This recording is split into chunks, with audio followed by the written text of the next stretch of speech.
ओम शांति। ओम शांति। आज की मुरली में बाबा ने हम बच्चों के सामने एक बहुत ही शक्तिशाली विचार रखा है। एक तरफ है मृत्यु लोक का मनुष्य, जिसे बाबा कहते हैं वर्थ नॉट अ पेनी, मतलब जिसकी कोई कीमत ही नहीं। बिल्कुल। और दूसरी तरफ है अमर लोक का देवता, जो वर्थ अ पाउंड है, यानी ये कह सकते हैं अनमोल है। अनमोल, हाँ। और आज की मुरली इसी यात्रा के बारे में है कि कैसे उस आध्यात्मिक दिवालियापन से परम मूल्यवान बनना है। और ये यात्रा ये संभव होती है सिर्फ इसी पुरुषोत्तम संगम युग पर। जी, ये शब्द पुरुषोत्तम संगम युग अपने आप में बहुत गहरा है। हाँ, ये वो छोटा सा लेकिन सबसे शक्तिशाली समय का टुकड़ा है जहां कलयुग का अंत और सतयुग की शुरुआत मिलती है। और आप देखिए, इस संगम पर पढ़ाने वाला कोई साधारण गुरु नहीं है। नहीं, स्वयं परमपिता परमात्मा, बेहद का बाप, हम आत्माओं को पढ़ा रहे हैं। और ये पढ़ाई ही अनोखी है। बाबा क्लास की शुरुआत में ही कहते हैं, बच्चे आत्म अभिमानी होकर बैठो। ये सिर्फ एक बैठने का पोस्चर नहीं है ना जी, ये तो चेतना का एक स्विच है। सही बात है। ये याद दिलाना कि मैं देह नहीं एक आत्मा हूं और मुझे पढ़ाने वाला स्वयं भगवान है। ये निश्चय ही इस पूरी यात्रा का फाउंडेशन है। बिल्कुल, क्योंकि जब तक ये निश्चय पक्का नहीं होता तब तक तो बुद्धि में ज्ञान की बातें बैठ ही नहीं सकती। नहीं बैठ सकते। ये कोई साधारण स्कूल नहीं है, ये गॉड फादरली वर्ल्ड यूनिवर्सिटी है, जिसका एम ऑब्जेक्ट है मनुष्य से देवता बनना। और आज बाबा इसी लक्ष्य को पाने के पहले कदम पर बहुत जोर दे रहे हैं, बेहद का सन्यास। बेहद का सन्यास। ये शब्द सुनते ही कई लोगों के मन में आता है वो घर बार छोड़कर जंगल में जाना। हाँ, हठ योगियों की तरह। हाँ, वैसा कुछ। लेकिन बाबा का सन्यास तो इससे बिल्कुल अलग है। तो सवाल ये उठता है कि अगर कुछ छोड़ना नहीं है तो फिर ये सन्यास कैसा? ये बहुत बहुत महत्वपूर्ण सवाल है। बाबा का सन्यास कर्म का नहीं बल्कि कर्म के प्रति जो आसक्ति है उसका है। अच्छा, मतलब बुद्धि का सन्यास। बुद्धि का सन्यास, बिल्कुल। जब बाबा हमें ड्रामा का ज्ञान देते हैं कि ये 5000 साल का चक्र है जो हूबहू रिपीट होता है, तो ये ज्ञान एक शक्तिशाली टूल बन जाता है। ये हमें बताता है कि ये पूरी पुरानी दुनिया, ये सारे रिश्ते नाते, ये सब कुछ अब भस्मीभूत होना है। जैसे एक पुरानी जर्जर इमारत हो जो गिरने ही वाली है। बिल्कुल। तो इस ज्ञान से एक तरह का वैराग्य पैदा होता है। हाँ, मतलब ये समझना कि जिस दुनिया को हम इतना मजबूती से पकड़कर बैठे हैं वो असल में अस्थायी है। यथार्थ। और ये वैराग्य उदासी या निराशा से नहीं आता, नहीं, ये समझ से आता है। इसे ही बाबा बेहद का सन्यास कहते हैं। आप घर ग्रस्त में रहते हैं, अपनी जिम्मेदारियां निभाते हैं, लेकिन आपकी बुद्धि जानती है कि ये सब कुछ विनाश होने वाला है। तो मोह अपने आप टूट जाता है। अपने आप। ये दुनिया की किसी भी चीज से अपनी खुशी या गम को न जोड़ने की स्थिति है। ये एक बहुत सक्रिय और शक्तिशाली मानसिक अवस्था है, निष्क्रियता नहीं है। और इस वैराग्य को और मजबूत करने के लिए बाबा हमें आत्मा की पूरी 84 जन्मों की कहानी याद दिलाते हैं। हाँ, जैसे किसी कंपनी की बैलेंस शीट हो, हाँ, है ना, जिसमें दिखाया गया हो कि हम कहाँ से शुरू हुए थे और आज हमारी हालत क्या हो गई है। बहुत सुंदर एनालॉग है ये। हम आत्माओं ने अपनी यात्रा की शुरुआत की थी सतयुग में। तब हम 16 कला संपूर्ण सतो प्रधान देवता थे, पारस बुद्धि, विश्व के मालिक। हमारी आत्मा रूपी सोने में कोई मिलावट नहीं थी, 100% प्योर गोल्ड। फिर 84 जन्मों की सीढ़ी उतरते उतरते आत्मा में धीरे धीरे खाद पड़ती गई। हाँ, खाद पड़ती गई। सतो से रजो और रजो से तमो में आ गए। सोने में चांदी, तांबे और लोहे की मिलावट होती गई और कलयुग के अंत तक आते आते हम पूरी तरह तमो प्रधान, यानी वर्थ नॉट अ पेनी बन गए। और इस गिरावट का एक बहुत ही रोचक प्रमाण बाबा मुरली में देते हैं। अच्छा, वो कहते हैं कि जब आत्मा अपवित्र बन गई, जब वो दैवीय गुण समाप्त हो गए, तो हम खुद को देवी देवता कहलाने के लायक भी नहीं समझे। इसलिए अपना मूल आदि सनातन देवी देवता धर्म भूलकर खुद को हिंदू कहना शुरू कर दिया। ये बिंदु सच में सोचने पर मजबूर करता है। ये सिर्फ एक नाम का बदलाव नहीं है, ये तो अपनी मूल पहचान को भूल जाने का प्रतीक है। बिल्कुल। ये दिखाता है कि आध्यात्मिक स्मृति भ्रंश कितना गहरा था। हम भूल ही गए कि हम कौन थे। और जब ज्ञान और पहचान खत्म हो गई तो भक्ति मार्ग शुरू हुआ। भक्ति यानी पुकारना। पुकारना। हम उन्हीं देवी देवताओं के जड़ चित्रों के आगे बैठकर प्रार्थना करने लगे जो कभी हम स्वयं थे। बाबा इसे ब्लाइंड फेथ कहते हैं। बिना परिचय के, बिना समझ के, सिर्फ मानना और पूजना। ये तो ऐसा है कि आपके पास यूनिवर्स की सबसे एडवांस डिवाइस यानी आत्मा का यूजर मैनुअल हो और आप उसे पढ़ने के बजाय बस उसके कवर को चमकाकर उसकी पूजा कर रहे हैं। क्या बात है, बहुत अच्छा कहा। और इसी ब्लाइंड फेथ में सारी दुनिया एक पतित पावन बाप को पुकारती है कि आकर हमें पावन बनाओ। लेकिन यहाँ भी परिचय की कमी है। हाँ, बाबा अपने स्वरूप का भी परिचय देते हैं जो बहुत सूक्ष्म है। जी। बाबा समझाते हैं कि आत्मा और परमात्मा दोनों का यथार्थ स्वरूप एक ज्योति बिंदु, एक स्टार की तरह है। लेकिन भक्ति में पूजा के लिए शिवलिंग का बड़ा रूप बना दिया। हाँ। वो पूजा करते हैं, लेकिन ये नहीं जानते कि जिसे वो याद कर रहे हैं वो जन्म मरण के चक्र से न्यारा है, वो अकाला मूर्त है। और यहाँ मुरली का सबसे दिलचस्प हिस्सा आता है। वो निराकार परमात्मा जो जन्म मरण से परे है, उसे भी पतितों को पावन बनाने के लिए एक साकार माध्यम की जरूरत पड़ती है। बाबा कहते हैं, मैं निराकार आकर इनका यानी ब्रह्मा का लोन लेता हूँ। लोन लेता हूँ, हाँ। ये लोन शब्द क्यों इतना महत्वपूर्ण है?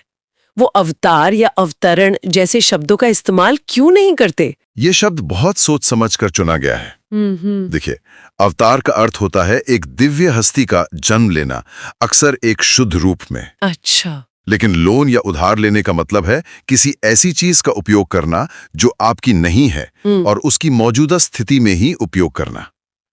ये दो बहुत गहरी बातें बताता है। क्या? पहली, कि परमात्मा को अपना ज्ञान देने के लिए किसी उत्तम पवित्र शरीर की आवश्यकता नहीं है। वो एक साधारण अनुभवी वृद्ध तन का आधार लेते हैं। ये दिखाने के लिए कि परिवर्तन किसी भी आत्मा के लिए संभव है। बिल्कुल, चाहे वो किसी भी अवस्था में हो। और दूसरी बात यह है कि ये रथ और राथी यानी चैरियट और चैरियटियर के बीच का अंतर स्पष्ट रखता है। अच्छा। परमात्मा मनुष्य नहीं बनते, वो एक मनुष्य के द्वारा अपना कर्तव्य करते हैं। ब्रह्मा की आत्मा अलग है और शिव परमात्मा अलग है। तो ये ज्ञान भक्ति मार्ग के सबसे बड़े भ्रम, हाँ? हम आत्मा सो परमात्मा या ईश्वर सर्वव्यापी है, इसको भी तोड़ता है। बिल्कुल तोड़ता है। अगर परमात्मा हर कण में होते तो फिर उन्हें बुलाने की और एक रथ का लोन लेने की जरूरत ही क्या थी? सही बात है। तो अब तस्वीर साफ होती है, स्थिति का निदान हो गया, आत्मा वर्थ नॉट अ पेनी बन चुकी है, डॉक्टर यानी परमपिता परमात्मा आ चुके हैं। अब इलाज क्या है? वो कौन सी युक्ति है जिससे ये परिवर्तन होगा? इलाज एक ही महामंत्र में समाया है, अपने को आत्मा समझ, बाप को याद करो। मनमना भव। मनमना भव। इसे ही राजयोग या रूहानी यात्रा कहते हैं। बाबा इसे योग अग्नि कहते हैं। योग अग्नि। हाँ, जैसे आग में कचरा जलकर भस्म हो जाता है, वैसे ही बाप की याद की इस अग्नि में आत्मा पर जन्म जन्मांतरों से चढ़े पाप कर्मों का कचरा भस्म होता है। यही याद हमें तमो प्रधान से सतो प्रधान बनाती है। बिल्कुल, लेकिन बाबा ये भी कहते हैं कि माया इसी याद में विघ्न डालती है। तो इस याद को मजबूत बनाए रखने के लिए एक मजबूत नींव की भी जरूरत होगी। हाँ। मुरली में बाबा पवित्रता की धारणा पर बहुत जोर देते हैं। बिल्कुल, याद की यात्रा बिना पवित्रता के संभव ही नहीं है। बाबा यहाँ वैष्णव बनने की बात करते हैं, लेकिन वो एक बहुत सुंदर अंतर बताते हैं। अच्छा। वो कहते हैं कि दुनिया में ऐसे वैष्णव हैं जो सिर्फ खान पान में शुद्धता रखते हैं, जिसे लहसुन प्याज नहीं खाते। हाँ, होते हैं। लेकिन विकारों में जाते हैं। बाबा कहते हैं तुम्हें वो पक्का वैष्णव बनना है जो पवित्रता की प्रतिज्ञा करता है और विष्णुपुरी यानी सतयुग का मालिक बनता है। इसका मतलब पवित्रता सिर्फ खान पान तक सीमित नहीं है, बल्कि मन वचन कर्म। हाँ, मन वचन कर्म तीनों स्तर पर होनी चाहिए। ये एक संपूर्ण जीवन शैली है। जी, क्योंकि सतयुग एक वाइसलेस वर्ल्ड है। वहां काम, क्रोध, लोभ, मोह, अहंकार का नाम निशान नहीं होता। तो वहां की बादशाही पाने के लिए यहाँ उस जीवन शैली को अपनाना पड़ता है। और ये योग बल की शक्ति है। योग बल की शक्ति। दुनिया में लोग बाहुबल से एक दूसरे से लड़कर राज्य पाते हैं। यहाँ हम बच्चे योग बल से माया पर जीत पाकर अपने विश्व की बादशाही स्थापन कर रहे हैं। बाबा कहते हैं वो आपस में लड़कर खत्म हो जाएंगे और मक्खन तुम बच्चों को मिल जाएगा। और इस योग बल को बनाए रखने के लिए, इस ज्ञान को बुद्धि में ताजा रखने के लिए बाबा मुरली को सबसे महत्वपूर्ण साधन बताते हैं। सबसे महत्वपूर्ण। वो कहते हैं मुरली कभी मिस नहीं करनी है। मुरली हमारे लिए रोज का आध्यात्मिक भोजन है। जैसे शरीर को रोज भोजन चाहिए, वैसे ही आत्मा को शक्तिशाली बनाने के लिए रोज श्रीमत चाहिए। और वो मुरली से ही मिलती है। हाँ, और वो मुरली से ही मिलती है। बाबा ने तो यहाँ तक कहा कि मुरली मिस हुई मतलब क्लास में एब्सेंट लग गई। और ये पढ़ाई इतनी श्रेष्ठ है, लेकिन उतनी ही सहज भी है। कोई बड़े बड़े शास्त्र या किताबें नहीं पढ़नी है। कुछ नहीं, बस रोज 15-20 मिनट मुरली सुननी है और फिर सारा दिन उसकी याद और स्वरूप में रहना है। तो अगर आज की मुरली का सार निकालना हो धारणा के लिए, तो मुख्य 2 बातें कौन सी होंगी? पहली और सबसे मुख्य बात है पवित्र बनकर पक्का वैष्णव बनना। सिर्फ खानपान में नहीं, बल्कि संपूर्ण पवित्रता की धारणा पर चलना, क्योंकि यही हमारे योग की नींव को मजबूत करेगी। श्रीमत पर चलना ही पवित्र बनना है। और दूसरी बात है मुरली से स्वयं को रोज रिफ्रेश करना।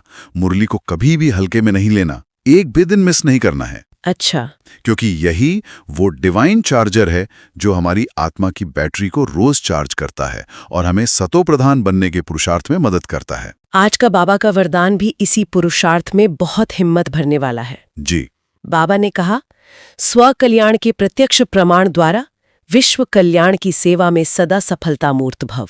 इस वरदान में बाबा सेवा का बहुत गहरा राज बता रहे हैं। वो कहते हैं कि आजकल जैसे दुनिया में हार्ट फेल का रोग आम है, हाँ, वैसे ही आत्माओं में दिल शिकस्त यानी नाउमीद होने का रोग फैला हुआ है। लोग भाषण सुन के, किताबें पढ़ के थक चुके हैं। वो शब्दों पर नहीं, जीवन पर विश्वास करेंगे। बिल्कुल, वो एक प्रैक्टिकल प्रमाण, एक जीता जागता उदाहरण देखना चाहते हैं। मतलब हमारी सेवा का सबसे बड़ा साधन हमारा अपना बदला हुआ जीवन है। हाँ। जो ज्ञान हम सुनाते हैं वो हमारे चेहरे से, हमारी चलन से, हमारे व्यवहार से दिखाई दे। यथार्थ, जब कोई हमारे जीवन में वो शांति, वो खुशी, वो दिव्यता देखेगा तो वो खुद आकर पूछेगा कि आपको ये खजाना कहाँ से मिला। सही बात है। स्व कल्याण ही विश्व कल्याण की चाबी है। हमें खुद को एक सैंपल के रूप में तैयार करना है। जब हमारा जीवन परिवर्तन का एक प्रत्यक्ष प्रमाण बन जाएगा तो अनेकों को हिम्मत और प्रेरणा मिलेगी। यही सच्ची और सफल सेवा है। और आज का स्लोगन भी संबंधों को मधुर बनाने की बहुत सुंदर युक्ति देता है। दूसरे के विचारों को अपने विचारों से मिलाना, यही है रिगार्ड देना। बहुत सुंदर स्लोगन है। किसी को सम्मान देने का असली अर्थ सिर्फ बाहरी आदर सत्कार नहीं है ना? नहीं, बल्कि उनके सही विचारों को महत्व देना, उन्हें अपने विचारों में समाहित करना है। इससे एकता और संगठन बहुत मजबूत होता है। अंत में बाबा ने अव्यक्त इशारे में कर्मातीत बनने की धुन लगाने को कहा है। और उसके लिए एक चेकिंग पॉइंट दिया है कि लौकिक और अलौकिक दोनों संबंधों में हम स्वार्थ भाव से कहाँ तक मुक्त बने हैं। ये चेकिंग कर्मातीत अवस्था के लिए बहुत जरूरी है। कर्मातीत स्थिति का अर्थ है कर्म के हर बंधन से मुक्त हो जाना, पुराने हिसाब किताब के बंधन से, हाँ, और अपने ही व्यर्थ स्वभाव संस्कारों के बंधन से भी। जब हम किसी भी कर्म को स्वार्थ के वशीभूत होकर नहीं, बल्कि एक ट्रस्टी और निमित्त आत्मा के रूप में करते हैं, तभी हम उस हल्की, न्यारी और प्यारी अवस्था के करीब जा सकते हैं कि कोई भी परिस्थिति हमारी श्रेष्ठ स्थिति को हिला ना सके। ना सके। यही कर्मातीत बनने का लक्ष्य है। ओम शांति। ओम शांति।